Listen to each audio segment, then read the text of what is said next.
नमस्कार, मैं हूं अवधेश कुमार। इस समय हमारे देश में विदेशी द्वारा दिए गए वक्तव्य के कारण ब्राह्मण शब्द पर निश्चित रूप से बहस चल रही है और यह बहस होनी चाहिए और गहराई से होनी चाहिए, इसके सच्चाई में भी जानी चाहिए।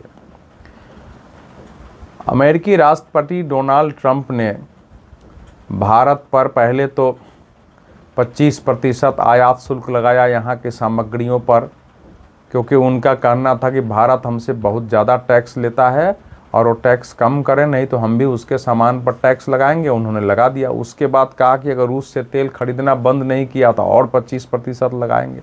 भारत ने कहा हम कैसे बंद कर सकते हैं, हमने किसी नियम का उल्लंघन किया नहीं है, हमने तो नियम के तहत खरीदा है। उस समय तो अमेरिका भी चाहता था कि अगर भारत रूस से तेल खरीदेगा, क्योंकि दुनिया का इतना बहुत बड़ा खरीदार है भारत, तो दुनिया में तेल की कीमत स्थिर रहेगी। अगर सब अरब देश से ही खरीदने लगेंगे तो तेल की कीमत बढ़ जाएगी और हमको अगर उससे बचत है तो हम क्यों नहीं खरीदेंगे।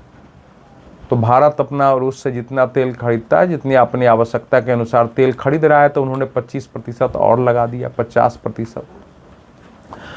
अब इस समय कई बातें चारों तरफ चलें, लेकिन आज जो घटना हमारे सामने है वो बहुत ही खतरनाक है। वो हमारे लिए डर पैदा करने वाला है और हमारे देश के लोगों को सचेत होना चाहिए कि विदेश से और उसके प्रभाव से देश में कैसी राजनीति चल रही है। जब इस देश में कहा जाता है कि कुछ विदेशी शक्तियां भारत में उथल पुथल मचाना चाहती है, देश को तोड़ना चाहती है, सामाजिक रूप से अशांति, तनाव, संघर्ष पैदा करना चाहती है और वो केवल नरेंद्र मोदी सरकार का विरोध करना हो और केवल लोकतांत्रिक तरीके से तख्ता पलटना हो, उसके लिए खुल के कर कोई काम करे तो समस्या नहीं है। षड्यंत्र के तहत ऐसा हो रहा है तो हमारे देश के भी मीडिया के कुछ पुरोधा, बुद्धिजीवी, कुछ कलाकार, एक्टिविस्ट, पॉलिटिकल पार्टियां कूद पड़ती हैं कि अपनी गलती छिपाने के लिए आप ऐसा कर रहे हो। आपने भी ये समाचार जरूर देखा होगा कि अमेरिकी राष्ट्रपति डोनाल्ड ट्रंप के व्हाइट हाउस में जो ट्रेड कंसल्टेंट हैं, मतलब उनके जो या कहिए इकोनॉमिक कंसल्टेंट कहिए, इकोनॉमी व्यापार आर्थिक सलाहकार कहिए, कंसल्टेंट कहिए, उनका नाम है पीटर नवारो। पीटर नवारो ने कहा है कि मैं भारतीय लोगों से कहना चाहता हूं कि भारतीय लोग समझें कि उनके साथ क्या हो रहा है। भारत में जो रूस से तेल खरीदा जाता है उसको यहाँ मुनाफे में बेच के वहाँ के ब्राह्मण मुनाफा कमा रहे हैं और उनसे ज़्यादा पैसे लिए जा रहे हैं। अब क्या है कि इस समय अभी तो सीधा लगता है कि भाई ब्राह्मण का हमारे देश में क्या अर्थ है। अभी एक राज्यसभा की सदस्य हैं, टीएमसी की पत्रकार रही हैं, उन्होंने लिखा कि देश में कैसे अनपढ़ लोग हैं सोशल मीडिया पर, उनको ये नहीं पता है कि उसने ब्राह्मण क्यों इस्तेमाल किया है। अमेरिका में जो न्यू इंग्लैंड के लोगों के लिए बोस्टन ब्राह्मण शब्द का इस्तेमाल किया जाता था, जो सुविधा प्राप्त वर्ग हो, विशेषाधिकार प्राप्त वर्ग हो, जो एलिट क्लास हो, उसके लिए। अरे ब्राह्मण शब्द आया कहाँ से? यही तो हमारे देश की समस्या रही है कि हमारे यहाँ ब्राह्मणों को सुविधा भोगी वर्ग बना दिया गया। और जैसे यूरोप में, बाकी पश्चिमी देशों में जो पादरी होते थे, जो फादर होते थे, उनको प्रिविलेज्ड क्लास में माना जाता था, वो विशेष क्लास मानते थे। इस कारण से पुरोहित वर्ग को, वहाँ उसका नाम, हिंदी में अंग्रेज जब आए तो उनको पादरियों के बारे में यहाँ पता चला कि यहाँ पंडितों को पुरोहित करते हैं। तो हमारे यहाँ भी आपको बहुत सारे जो इतिहास वो देखेंगे आप, हिंदी अनुवाद जब आप पढ़ेंगे यूरोप का इतिहास, फ्रांस का इतिहास, अमेरिका का इतिहास, तो वहाँ भी पुरोहित वर्ग लिखा हुआ है। जबकि पुरोहित हमारे यहाँ की कल्पना है, पुरोहित जो पूरा हित चाहता हो आपको, और वो पुरोहित का यहाँ व्यापक अर्थ रहा है संस्कृत के शब्दों में। और वो कर्मकांड और ब्राह्मण पुरोहित होते थे। जैसे वशिष्ठ मुनि जो सूर्यवंशी राजा थे अयोध्या के, उनके गुरु का मतलब वो पुरोहित थे, उनके गुरु थे। तो एक परंपरा होती थी परिवार के पुरोहितों का और वहाँ ऐसी कोई परंपरा नहीं है। तो हमारे यहाँ उसका अनुवाद पुरोहित वर्ग में करके और लोगों में भ्रम पैदा किया गया।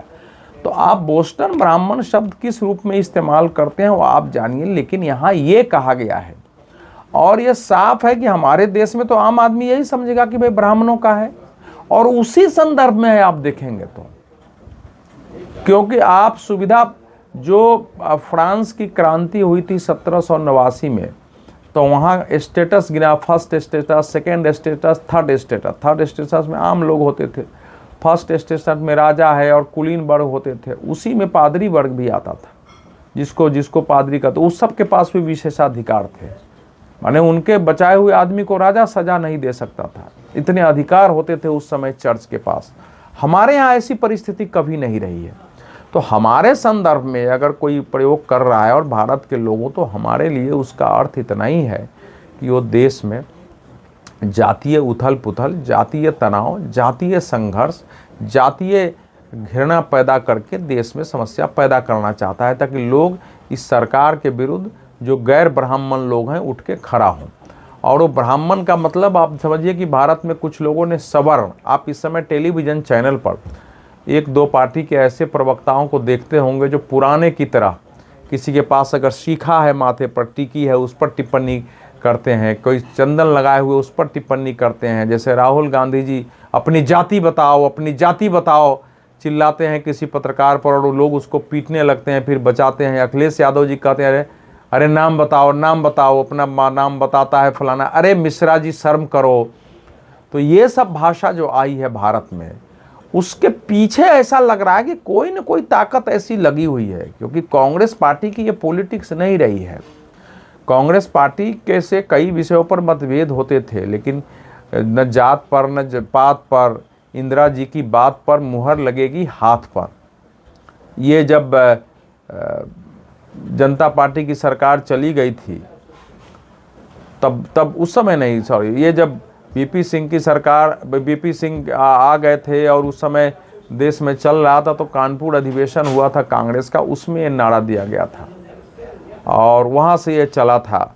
जनता पार्टी में मंडल कमीशन आया, उसके विरुद्ध नारा हुआ, फिर राजीव गांधी के विरुद्ध नारा हुआ, और वो जात पर न पात पर, इंदिरा जी की बात पर मुहर लगेगी हाथ पर, कि हमको इस मंडल से, फलाना से, जाति से आरक्षण इस प्रकार से हम नहीं चाहते हैं। और ये सच था कि कांग्रेस ने शेड्यूल कास्ट, शेड्यूल ट्राइब्स के लिए, वो तो हमारे संविधान का भाग था, तय किया, लेकिन उसके बाद जाति जनगणना अंग्रेज़ों की रोक दिया गया था, उस समय पूरे देश का मत था।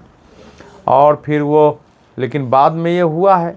तो हमारे देश में, लेकिन इस समय की जो कांग्रेस है, राहुल गांधी जी की भाषा वैसे ही भाषा होती है, जाति जनगणना, जाति जनगणना मेरे करने से।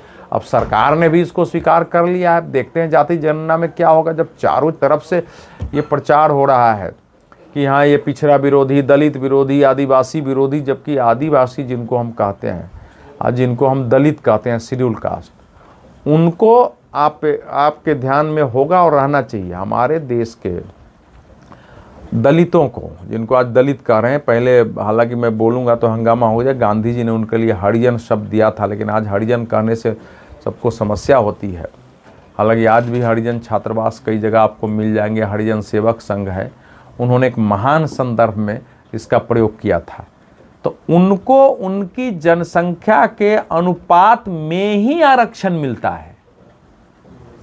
ये जो कह रहे हैं जिसकी जितनी आबादी, तो शेड्यूल कास्ट और शेड्यूल ट्राइब्स दोनों को 15% मोटा मोटी, जो अंग्रेज़ों के समय की जनगणना थी उसके समय माना गया था कि 15% इस देश में दलितों की आबादी है, 7.5% इस देश में अनुसूचित जाति यानी जो बाकी दलित हैं उनकी, अब सॉरी SC ST 15% अनुसूचित जाति की आबादी है और 7.5% जिसको अनुसूचित जनजाति, हम लोग जनजाति कहते हैं। अनुसूचित मतलब शेड्यूल्ड कर दिया अंग्रेजों ने, तो उसको हिंदी में अनुसूचित का नाम ही रख दिया आपने।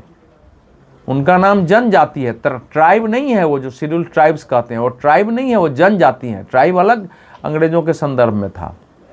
तो उस ढंग से उनको आबादी के ही अनुसार आरक्षण मिलता है, पहले से ही मिल रहा है। आज़ादी के बाद जब संविधान स्वीकार किया तब से मिल रहा है, इसलिए इस झूठ में किसी को नहीं पड़ना चाहिए कि दलितों को कोई कम आरक्षण मिल रहा है। 15% आबादी उनकी मानी गई, 15% आरक्षण उनको मिल रहा है, 7.5% 7.5% उनको मिल रहा है। लेकिन पीटर नवारो ने जो कहा है वो एक खतरनाक है। क्या इस देश में अमेरिका या पश्चिमी देश के कुछ विशेषज्ञ हो, थिंक टैंक हो, पॉलिटिशियन हो, एनजीओ हो, जानबूझकर इस देश में जातीय संघर्ष पैदा करना चाहते हैं, सामाजिक तनाव पैदा करना चाहते हैं, सामाजिक लड़ाई उथल पुथल पैदा करना चाहते हैं? क्योंकि ये भाषा तो उसी की ओर इंगित कर रही है। अब मान लीजिए इस देश में आरोप लग रहा है कि रूस का तेल ज़्यादा बड़े ये अगर प्राइवेट सेक्टर में देखें तो मंगाते हैं, धीरू अंबानी की कंपनी मंगाती है। तो अंबानी तो बनिया क्लास के हैं, वो मेधा बनिया होता है गुजरात के, उस वर्ग के। हालांकि मैं जाति पर बात नहीं करता हूँ, लेकिन ये बताना जरूरी है कि राहुल गांधी की पार्टी, कांग्रेस पार्टी जो आरोप लगाती है, हालांकि रूस के तेल पर उनको विरोध नहीं करना चाहिए, लेकिन इतना तो बोला ही गया कि वो तो उससे लाभ तो अंबानी को हो रहा है। तो अब ये जो विषय है तो वो तो ब्राह्मण नहीं है भाई। हमारे देश में ब्राह्मण किस शब्द में प्रयोग हुआ है ये मायने रखता है। ये दूसरे को न सिखाएं। भारत का सामाजिक संदर्भ अलग है और इनका अपना सामाजिक संदर्भ होता है, लेकिन ब्राह्मण शब्द यहीं से गया है। जो अंग्रेज लोग भारत आए यहीं से ले जाके बोले कि वहाँ ब्राह्मण विशेषाधिकार प्राप्त, विशेष सुविधा प्राप्त वर्ग है। क्या विशेषाधिकार था? अंग्रेजों ने ब्राह्मणों को क्या विशेषाधिकार दिया? तो ये सब इस पर कभी बात कर लेंगे। और आज देखिए अब कांग्रेस में चले गए हैं उदित राज जी। उदित राज ने कहा है कि जो कुछ भी पीटर नवारो ने कहा है वो बिल्कुल सच है। इस देश में सुविधा युक्त वक्त केवल ब्राह्मण है और ब्राह्मणों का ही मुनाफा है, वही कॉरपोरेट चलाते हैं। हालांकि आज आप देखेंगे तो कॉरपोरेट सेक्टर में एक बड़ा वर्ग व्यापारियों की है। वो अग्रवाल हो सकते हैं, गुप्ता हो सकते हैं, ये अंबानी हो सकते हैं, अडानी हो सकते हैं, ऐसे ही लोग हैं। वो सब बढ़िया कम्युनिटी के लोग हैं, कहीं ना कहीं से बड़ी संख्या में है। वो जो बड़े बड़े हमारे देश के हैं, घनश्याम बिरला की कंपनी है, टाटा की कंपनी देख लीजिए तो टाटा तो पारसी है। तो जो भारत की बड़ी कंपनियां हैं, बड़े कॉरपोरेट हैं, उनको देख लीजिए कि वो कौन है उसमें। तो इसीलिए ये जो पूरा का पूरा एक उसी में हम फंस जाते हैं और आपस में लड़ने लगते हैं, ये सत्य नहीं है। हमारे देश में देश को तोड़ने की कोशिश हो रही है। पीटर नवारो मतलब इसका मतलब जो डोनाल्ड ट्रंप ने जो कदम भारत के विरुद्ध उठाया है और बार बार दो पाकिस्तान के जो सेना प्रमुख है जनरल मुनीर, आसिफ मुनीर, उसको बुलाकर मिल रहे हैं, पाकिस्तान को दोस्त बता रहे हैं और भारत के, तो उसके पीछे एक व्यापक है, किसी ढंग से इस देश में हलचल पैदा करो और इस सरकार को गिराओ। ये एक षड्यंत्र चल रहा है। अब इस षड्यंत्र में हमारे देश की पार्टियां कौन शामिल है नहीं है वो दिखाई नहीं देगा, लेकिन आप और हम समझ सकते हैं। जो भी हमारे देश में एनजीओ चलाने वाले, संगठन चलाने वाले, टेलीविज़न पर बोलने वाले प्रवक्ता, पत्रकार इस प्रकार की भाषा बोलते हैं, उनको आप समझ लीजिए कि वो कहाँ से बोल रहे हैं। और ये बहुत आवश्यक है, हमको आपको सचेत होना है। यहाँ उत्तेजित कर दिया जाता है जातियों को लेकर हमारे देश में। ये बात सही है कि एक बड़े वर्ग में ऐसी जातियाँ हमारे देश में हैं जिन जातियों को छुआछूत, समाज में पिछड़ेपन, इन सब का शिकार होना पड़ा है और वो खत्म हो रहा है, धीरे धीरे हुआ भी है। शहरों में लगभग नहीं के बराबर है, गाँव में भी चीज़ें टूट रही हैं। हमारे मन में जाति है, व्यवहार में अब उस प्रकार से जाति नहीं है, लेकिन फिर भी रहा है। और इसीलिए आरक्षण का समर्थन किया जाता है कि अभी आरक्षण रहना चाहिए और उनके लिए और जो कुछ भी हो सकता है किया जाना चाहिए। लेकिन ये ध्यान रखिए, देश रहेगा तभी कुछ होगा। बाहर की शक्तियाँ देश तोड़ने की कोशिश अगर करती हैं हमारे यहाँ, और उसमें अगर आप देखिए कहीं वर्ल्ड इस्लामिक लॉबी तो इसमें नहीं शामिल है, जिसने डोनाल्ड ट्रंप को चारों ओर से चुनाव के पहले ही उनके चारों तरफ छा करके उनका मन बदलने में भूमिका निभाई है। कौन कौन शक्तियां हैं, इसको सोचने की आवश्यकता है। और उसके आधार पर हमको अपनी भूमिका निभानी होगी। बहुत बहुत धन्यवाद।